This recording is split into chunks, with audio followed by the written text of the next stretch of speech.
பாருங்கள், வாழைப்பழம் வச்சு ஸ்நாக்ஸ் செய்யலாம். வாங்க வீடியோக்குள்ளே போகலாம். இந்த தோல் உரித்து நம்ம அப்படியே ஸ்லைஸ் மாதிரி கட் பண்ணிக்கலாம். இப்போ இதில் வந்து பாதாமும் பிஸ்தாவும் எடுத்து வச்சுருக்கேன். இப்போ இதை வந்து அப்படியே நல்லா நம்ம சீவிக்கலாம். இப்போ இதை எடுத்து ஒன்று ஒன்றா இதில் போட்டு அப்படியே பட்டி எடுத்து வைப்போம்.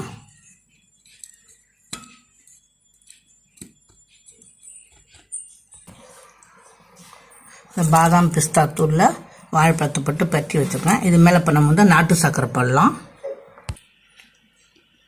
நாட்டு சர்க்கரை எடுத்து வச்சுருக்கேன். இப்போ இதை வந்து இதில் போட்டு அப்படியே கொஞ்சம் ரொம்ப இல்லாமல் லைட்டாக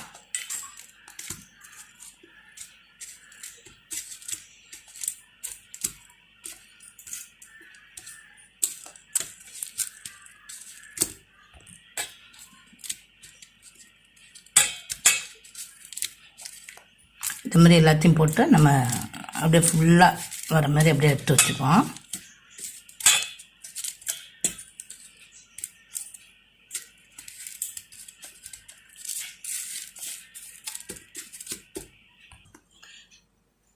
பாருங்கள், ரெடி பண்ணியாச்சு.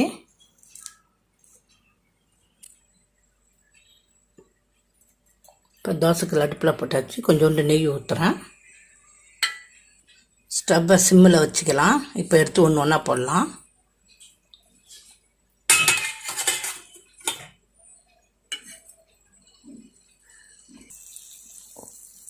பாருங்கள், இதை கொஞ்சம் லேசாக செவந்து வரட்டும். நம்ம வந்து திருப்பி போடலாம்.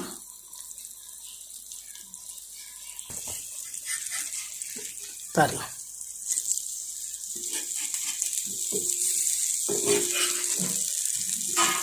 இதை நம்ம எடுத்துகிட்டு இன்னொரு நட அப்படியே திருப்பி லைட்டாக போடுவோம். இது வந்து பிள்ளைங்களுக்கு ரொம்ப பிடிச்ச ஸ்நாக்ஸு, நல்லா விரும்பி சாப்பிடுவாங்க. இப்போ இந்த ஸ்டேஜ் வந்ததும் நம்ம எடுத்துடலாம்.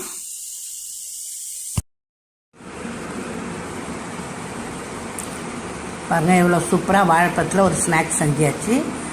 பிள்ளைங்க ரொம்ப விரும்பி சாப்பிடுவாங்க. இந்த மாதிரி நீங்களும் செஞ்சு பிள்ளைங்களுக்கு கொடுங்க. எப்படி பாருங்கள், எப்படி இருக்குது பாருங்கள், சூப்பராக. இதே மாதிரி நீங்களும் செஞ்சு பிள்ளைங்களுக்கு கொடுங்க. நீங்களும் சாப்பிட்டு பாருங்கள். சப்ஸ்கிரைப் பண்ணுங்கள், லைக் பண்ணுங்கள், ஷேர் பண்ணுங்கள். வீடியோ பார்த்ததுக்கு நன்றி.